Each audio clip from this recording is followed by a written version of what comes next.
The banshee's wail pierced the night, sending a chill down Mia's spine as she bolted upright in bed. Her thin blanket was soaked through with sweat, clinging to her trembling form. Another nightmare, always the same. She could still feel the icy fingers of the infected clutching at her, their rotting flesh sloughing off in her hands as she fought them off. And through it all, that unearthly cry echoing endlessly in the misty forest. Mia glanced out the small window of her bedroom. The moon was hidden behind thick clouds, casting the village in an inky blackness. Somewhere out in the woods, a dog howled in response to the banshee's call. She knew what it meant. Another soul had been claimed. Throwing off the damp blanket, Mia lit a candle and padded downstairs in her bare feet. The small cottage was empty and cold. Her parents had been among the first victims, turning on each other in a mad frenzy before the militia put them out of their misery. Now only Mia remained, harboring a secret she dared not share with anyone: how she had survived the infection that took so many. Stepping outside, Mia was met by an unnatural silence. The village green, usually bustling at this hour, was deserted. All the doors and shutters were firmly closed against the terrors of the night. Only a single light shone in Old Man Simmons' cottage on the edge of the forest. At least he hadn't succumbed yet, though his mind was surely touched by now. Drawn by a compulsion she didn't fully understand, Mia started toward the dark line of trees. Her dreams always led her here, to a small clearing deep in the forest where strange markings were etched into the mossy ground. She knew if she could only decipher their meaning, she would understand the connection between the zombie plague and the banshee's cries. It was the key to stopping the horrors. She felt certain, though the villagers saw her as mad for insisting there was a pattern to the attacks. Reaching the clearing, Mia knelt by the largest symbol, a twisting spiral within a circle. As her candlelight flickered over the grooves, a memory surfaced from the depths of her fevered infection. Dark figures chanting in a language that scraped her mind raw, their faces hidden within bone, white masks. She had seen them conducting some unholy ritual right here in this very spot. A crack of snapping twigs jolted Maya from her trance. She whirled, heart in her throat, to see Old Man Simmons hobbling into view. "There you are, girl," he rasped. "I saw you heading into the woods and thought I'd best make sure you don't lose your way in the mist. The forest plays tricks at night. It does." Mia nodded gratefully, though she sensed the old man's concern was as much for her safety as for the secrets she might uncover. "Thank you. I was just having another nightmare and needed some air." "Bye. We've all been plagued by dreams since the crying started. Mark my words, that banshee will be the death of us all if we don't put an end to its devilry." Old Man Simmons spat onto the ground. "Now come. Let's get you back before its next call, or there'll be hell to pay." Clasping her candle tightly, Mia cast one last lingering look at the symbols before following the old man out of the forest. But she knew this was far from over.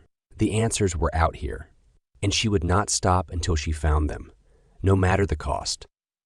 The morning sun did little to lift Mia's spirits as she picked at her meager breakfast. After returning from the forest, she had tossed and turned the rest of the night, haunted by visions of the masked figures dancing around a roaring bonfire. Each time the flames leapt higher, she glimpsed fragments of the ritual, a guttural chant, a glint of steel in the firelight, and a terrible scream that seemed to shake the very foundations of the forest. When she could bear it no more, Mia rose with the dawn and made her way back to the forest clearing. The symbols were just as she remembered, but in the pale light of day they seemed somehow darker, as if the grooves had deepened overnight. Kneeling beside the largest spiral, Mia traced its pattern with her fingers, noticing for the first time faint markings within.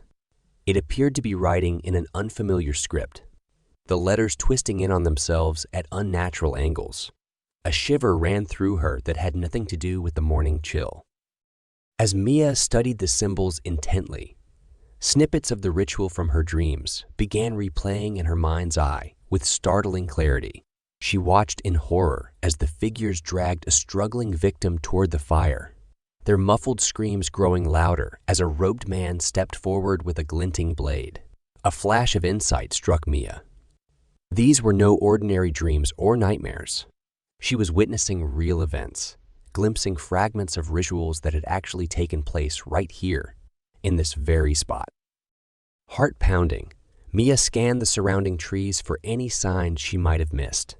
That's when she noticed the trail, so faint it was barely discernible.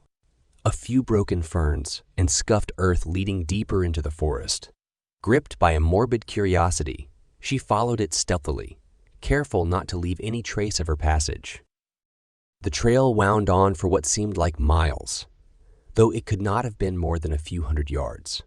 Finally, it opened into a small clearing, and what Mia saw took her breath away. A massive stone altar sat at the center, encircled by standing stones arranged in a perfect ring. But it was the markings carved into the altar that sent a chill through her entire being. They were identical to the spiral symbol from the forest. Proof that what she was uncovering was no mere superstition.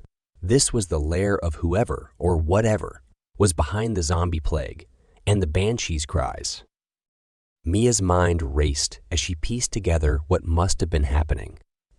Ritual human sacrifices conducted under the light of the full moon, using dark magics to raise and control the undead. It was a blasphemous desecration of everything she had been raised to believe. She had to warn the others, had to make them see what was really going on before the next full moon. But as she turned to hurry back to the village, a crackle in the bushes behind her froze her in her tracks. Slowly dreading what she might see, Mia looked over her shoulder and came face to face with the robed figures from her nightmares. The robed figures emerged silently from the trees, their bone white masks gleaming ominously in the dim light. Mia stumbled backward, her foot catching on an exposed root as her mind raced frantically. There were at least a dozen of them, cutting off any chance of escape. As the figures closed in, Mia's hand found a sturdy tree branch lying on the forest floor. She brandished it before her like a club, knowing it offered little protection but unable to go down without a fight. "Stay back," she warned in a voice only slightly steadier than her legs. The figures paused, tilting their featureless masks as if regarding her with amusement. Then one stepped forward, his elaborate robes marking him as their leader. "You have seen too much, girl," he rasped from behind the mask. "We cannot allow you to share what you have learned." Mia gripped the branch tighter. "The villagers will know you're responsible for the attacks. I'll make sure of it." A hollow laugh echoed from within the mask. "By the time they find your broken body, we will have completed the ritual. The banshee's call will drive them all into a murderous frenzy. And when the carnage is done, there will be none left to challenge us."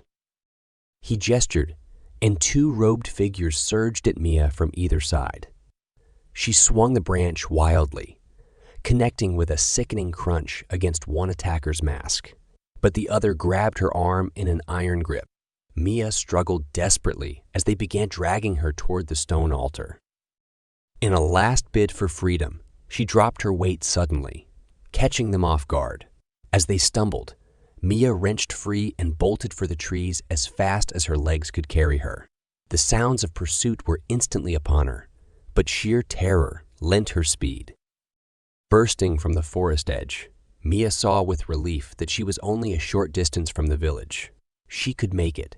She had to make it to warn the others before nightfall.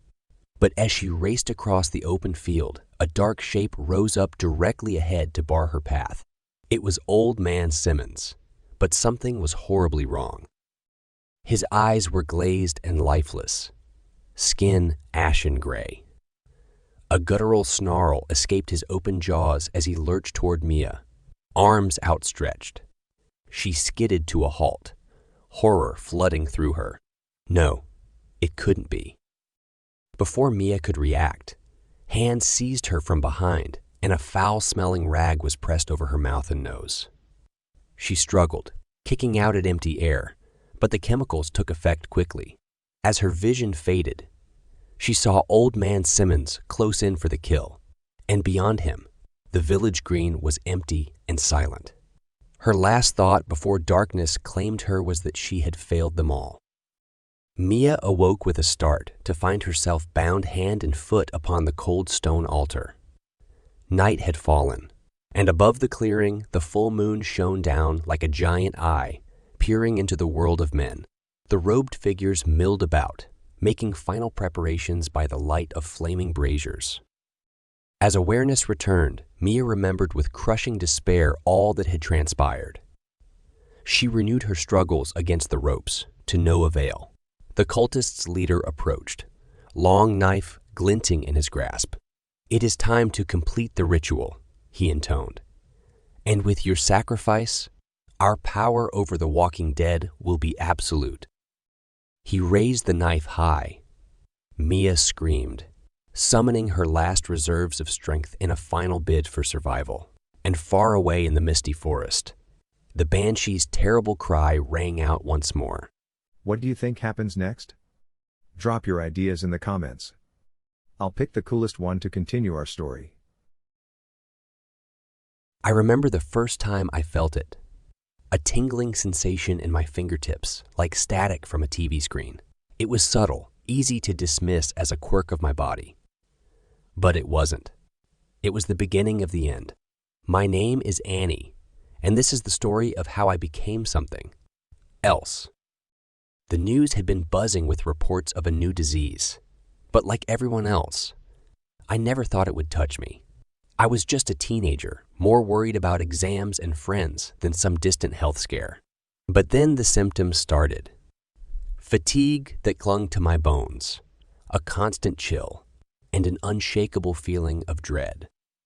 Mom noticed it first. The worry lines deepened on her face as she watched me push my food around my plate. "Annie, you need to eat something," she'd say, but the food tasted like ash in my mouth. Then came the announcement. The government was setting up quarantines for those infected. They said it was for public safety to control the spread. But the fear in their voices, the way the news anchors couldn't quite meet the camera's eye, told a different story. This wasn't just a disease. It was something far worse. I remember looking at my reflection, searching for signs of the monster they said I would become. My skin had taken on a pale, sickly hue, and my eyes, there was a hollowness to them. I was changing, and there's nothing I could do to stop it. The isolation began subtly. Friends stopped texting, invitations dried up, and even our neighbors crossed the street to avoid passing too close. I was becoming a pariah in my own community, a walking, talking harbinger of doom. But it was the night I found Mom crying in the kitchen that everything changed. She was clutching the phone, a crumpled piece of paper with the quarantine center's address scribbled on it, lying forgotten on the table. I could see the battle raging within her, the instinct to protect the public, her community against the fierce primal urge to protect her child. She made her choice that night. We would leave, escape to our old farm, far from prying eyes and judging whispers, a place where I could live out my last days as myself, not as the creature I was turning into. As we packed in silence, the reality of my situation settled in my stomach like a lead weight. I was infected, a ticking time bomb of contagion and violence. But in my mother's determined eyes, I saw something that gave me the strength to face the coming days: unconditional love. That's where my story really begins. On a remote farm, hidden from the world, with a disease coursing through my veins, slowly stripping away my humanity. And the worst part, I was painfully, terrifyingly aware of every moment of it. The farm was a relic from a past life, a life where the biggest worry was whether the tomatoes would ripen in time for summer. Now, it stood as our sanctuary, a place where my mother hoped the world could forget about us. And maybe, just maybe, we could forget about the nightmare my life had become. Each day blurred into the next. The disease, like an uninvited guest, made itself at home in my body. My skin grew paler, almost translucent, and my veins stood out like dark, twisted rivers against the stark whiteness. I avoided mirrors, unable to face the stranger staring back at me. Mom tried to keep things normal, or at least as normal as they could be under the circumstances. She'd talk about the weather, the farm, anything but the elephant in the room. My transformation. Meals were quiet affairs, with her stealing glances at my untouched plate. I knew she was worried about my declining appetite, but the hunger that gnawed at me wasn't for food. Nights were the worst. I'd lay awake, listening to the sounds of the farm, the creaks and groans of the old house, and the rustling of creatures in the underbrush. Inside me, there was a different kind of restlessness, an unsettling feeling that something was waking up, something primal and uncontrollable. I started to notice changes in my senses. Sounds were sharper, smells more intense. I could hear the scurrying of mice in the walls, the distant hoot of an owl hunting, and the smells. The earthy scent of the forest, the mustiness of the old house, and something else, something that made my stomach churn with a mix of revulsion and anticipation. Mom noticed the changes too. I caught her watching me with a mix of fear and sorrow. She was losing her daughter, and in her eyes, I saw the pain of that loss. But she never wavered in her resolve to keep me safe, to protect me from a world that would see me as a monster. We rarely talked about what was happening to me. It was an unspoken agreement, a way to preserve the fragile peace we had carved out in this isolated world. But the silence was a heavy cloak, smothering and inescapable. One evening, as the sun dipped below the horizon, painting the sky in shades of fire and blood, Mom sat down beside me. Her hand, warm and steady, found mine. She said, her voice barely above a whisper, "No matter what happens, I want you to know that I love you. You're still my daughter, no matter what." Tears stung my eyes, a reminder that despite everything, I was still human. But for how much longer? As the darkness crept in, swallowing the last light of day, I couldn't shake the feeling that it was also swallowing the last remnants of the girl I used to be. The transformation was no longer something I could ignore or hide behind a veil of denial. It was there, in every part of me, consuming what was left of Annie. The girl who loved music, who dreamed of traveling the world, was being erased, replaced by something hungry and feral. My senses were now a twisted gift. I could hear the blood rushing in Mom's veins, smell her fear mixed with the lavender scent of her shampoo. It was intoxicating, a siren call that beckoned to the darkest part of my being. Mom tried to hide her fear, but it was there, in the way her voice trembled when she spoke to me, in the way her hand shook as she prepared our meals that I could no longer stomach. The very sight of food made me nauseous, but another hunger, a more primal one, was awakening within me. The nights were a battleground. I fought against the urges, the alien desires that threatened to overwhelm me. I would lock myself in my room, curl up in a corner, and try to hold on to the fragments of my humanity. But with each passing night, those fragments were becoming harder and harder to grasp. Then came the night when everything changed. I woke up to find myself standing in the middle of the living room, the moon casting eerie shadows through the windows. Mom was asleep on the couch, a book fallen from her hands. I stood there, watching her, feeling something uncoil within me. The urge was overpowering, a tidal wave of need that washed away all thoughts of love, of right and wrong. I took a step toward her, my body moving on its own accord, driven by the hunger that had taken root in my soul. But then her eyes fluttered open, and the spell was broken. The horror of what I was about to do crashed into me, leaving me breathless with self-loathing. I stumbled back, a strangled cry escaping my lips. Mom was awake now, her eyes wide with terror.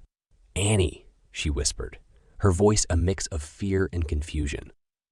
I couldn't answer. Words were beyond me.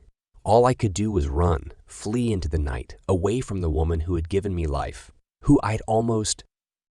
The forest was a blur as I ran, branches tearing at my skin, the ground uneven beneath my feet. But the physical pain was nothing compared to the agony in my heart. I had almost heard her, my own mother. The realization was a bitter pill, a confirmation of what I was becoming. I don't know how long I ran, but eventually exhaustion took over, and I collapsed under a tree, gasping for breath.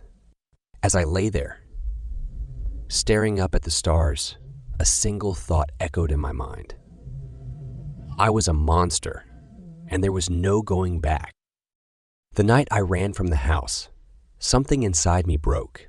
The thin thread of hope that I clung to, the belief that maybe, just maybe, I could hold on to my humanity, snapped. I was no longer Annie. I was the thing they feared, the monster in the dark. When I returned to the farm, the sun was rising, casting a pale, sickly light over the world. Mom was waiting for me, her eyes red from crying, a shotgun in her trembling hands. It was a surreal tableau, a scene that would have seemed absurd just a few months ago. Now it was our reality. We stood there, mother and daughter, separated by more than just the few feet of dirt and grass. The chasm between us was filled with unspoken words, regrets, and a love that was being tested in the most brutal way possible. "Annie," she said, her voice breaking, "I can't." I understood. The burden was too heavy, the danger too great. She couldn't be both my protector and the guardian against what I was becoming. The realization was a cold, hard knot in my chest. I nodded, unable to find the words. What could I say? That it was okay. That I forgave her. Words were meaningless in the face of the inevitable. She raised the shotgun, her hand steady now. This was the final act of love, a mother's sacrifice to save her child from a fate worse than death.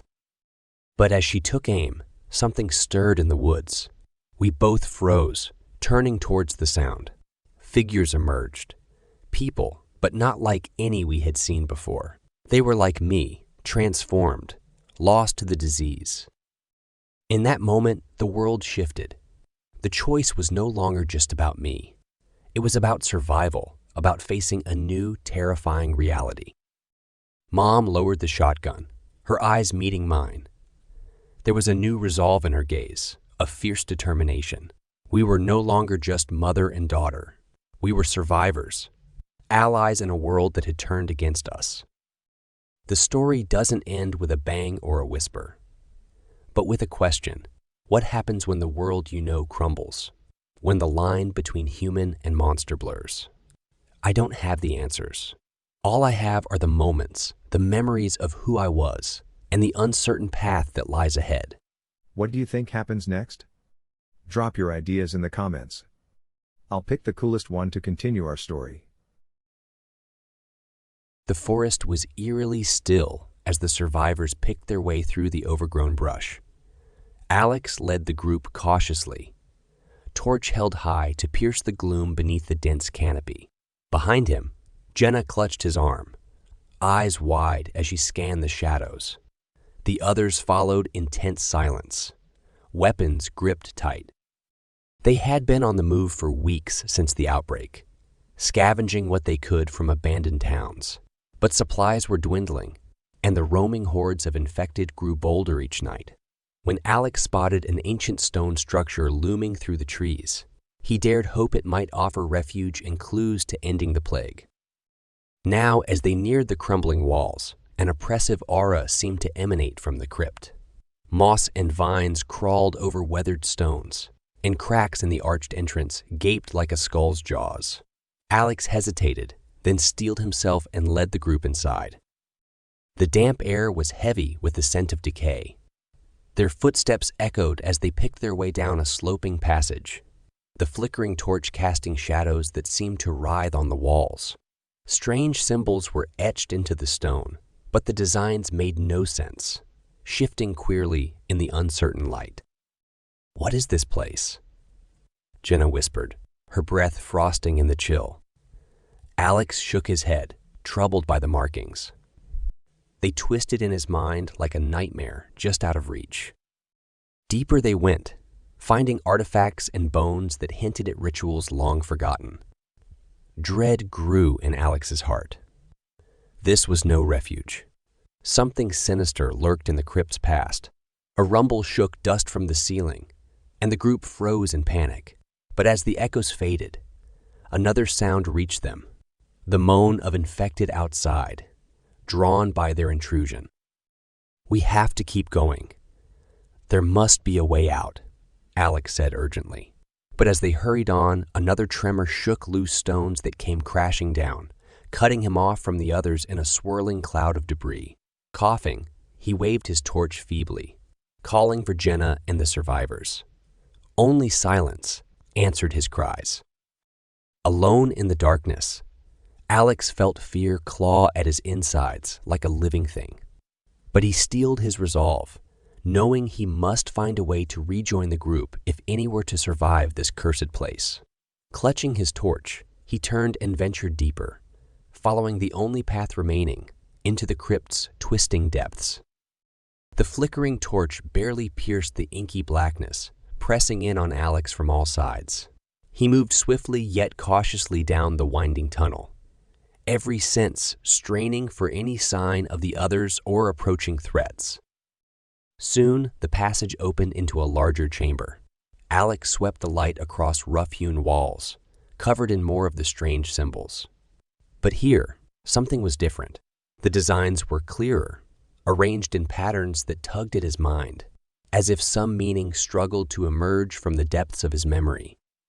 Drawn forward, Alex traced a finger across the etchings. The stone was icy cold. A shiver ran through him that had nothing to do with the chill. He knew this place was not meant for living eyes. Turning, his beam fell upon a stone table at the chamber center. Bones and rusted artifacts were arrayed upon its surface in some mockery of order. Alex leaned closer, dread rising as he recognized pieces of human remains mixed among the collection. Whatever rituals were held here, they were dark and profane. A glint caught his eye. Lying amid the bones was an age tome, its leather cover cracked and peeling to reveal parchment within. Alex lifted the book carefully, wary of its fragile state. When he opened the first page, he reeled at the contents, written in an unfamiliar script. Though unable to read the text, the illustrations stirred some primal fear within. They depicted unspeakable acts of desecration and mutilation, scenes that seared themselves into his mind. Alex slammed the tome shut, heart pounding, and backed away from the table. What hellish rites were committed in this place? And for what blasphemous purpose? The answers seemed to whisper at the edge of his awareness, as if the crypt itself was trying to impart its dark secrets. A scraping sound shattered Alex's thoughts. He spun, raising the torch with a shaking hand. Nothing was visible down the long tunnel from whence he came, yet the noise had been unmistakable. Something was in there with him. "Hello?" Alex called out, hating the quaver in his voice. "Is someone there?" Silence answered him.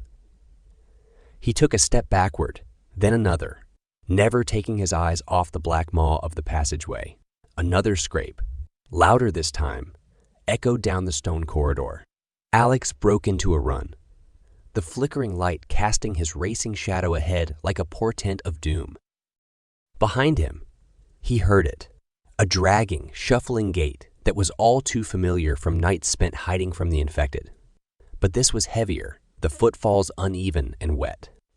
Alex dared not look back as he fled, certain that whatever pursued was no mere zombie.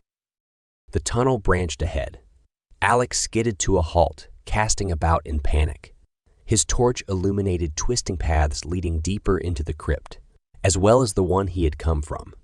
Heavy breathing and slithering sounds approached from the darkness at his back. Heart pounding, Alex chose a tunnel at random and sprinted into the blackness. The light bobbed wildly, throwing his surroundings into a disorienting flurry of shifting shadows.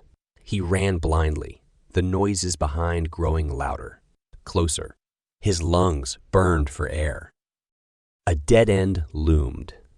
Alex scrambled to a halt, wheeling to retrace his steps. But the tunnel had vanished. Rough stone sealed off his only way forward and back. He was trapped. Cold sweat broke out across Alex's skin as the sounds halted, mere paces away, in the blackness beyond the feeble circle of light. Two amber orbs gleamed from the void, regarding him with alien malice. Alex backed against the wall, raising the torch with a shaking hand. The creature emerged slowly, an impossible thing that should not exist. A guttural hiss issued from its malformed jaws as it stalked into the light, ready to claim its prey.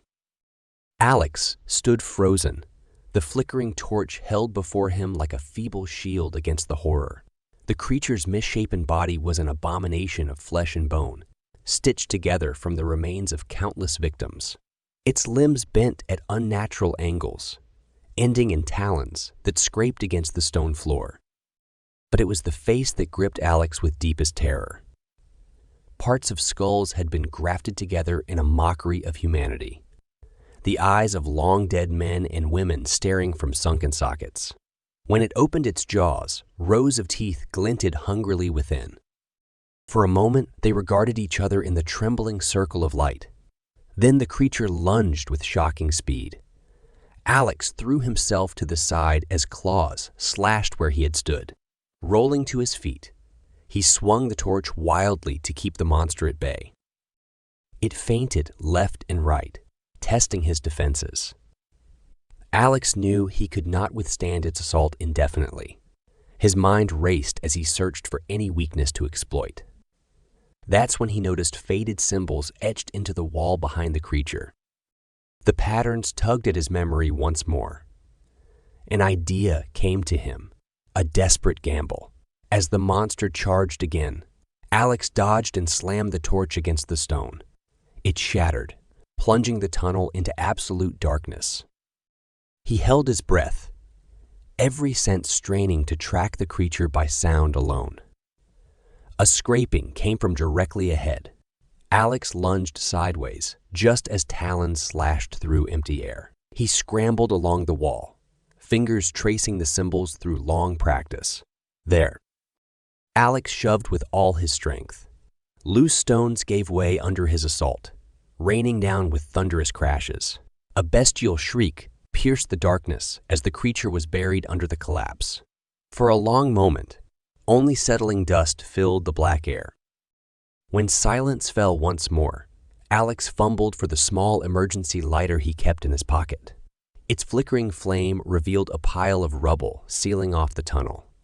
He had to get past it if any hope remained of escape. Bracing himself, Alex began shifting debris. Each movement stirred more dust until he was hacking and coughing. Just when his strength was spent, his fingers broke through into open space. A draft confirmed another tunnel lay on the other side. Alex crawled through, collapsing to catch his breath. When he raised the lighter again, he saw more of the cryptic symbols adorning the walls. And among them, one stood out, a circular design with 3 lines extending outward. He had seen that symbol before, etched on the creature's misshapen form. A sick realization took hold in Alex's mind. This place held darker secrets than any tomb. The rituals performed here had spawned that abomination and more. Could they even be responsible for the zombie plague ravaging the outside world? Alex knew he had to follow the symbols to uncover the truth, and with it, perhaps a way to end the horrors of this cursed forest crypt. Renewed with grim purpose, he ventured on. The tunnels twisted and turned, but always the symbols guided his path. Soon Alex emerged into a vast chamber. The largest yet, its true size lost the feeble flame. And there, etched upon the far wall, was a mural depicting scenes that made his heart turn to ice. It depicted the rituals he had glimpsed in fragments. acts of desecration and human sacrifice, carried out with blasphemous intent. At the scene's culmination was a circle containing 3 lines, the same symbol that had led him here. It was only then that Alex understood with dawning horror. This place was no tomb or refuge. It was an altar where unspeakable powers had been awakened for some dark purpose. And it was from these cursed rites that all the terrors had been born. The creature in the tunnels, the infected shambling outside, even the zombie plague consuming the world. Alex realized then he could never escape this place, for to do so would be to allow these evils to spread unchecked until no life remained. He had to put an end to the profane rituals and whatever entity they had summoned, even if it cost him his life. Alex would see these buried horrors sealed away for good. Gripping his lighter tightly, he turned to face the mural, and whatever ancient evil lay beyond, with grim resolve to save what little remained of humanity. What do you think happens next? Drop your ideas in the comments. I'll pick the coolest one to continue our story.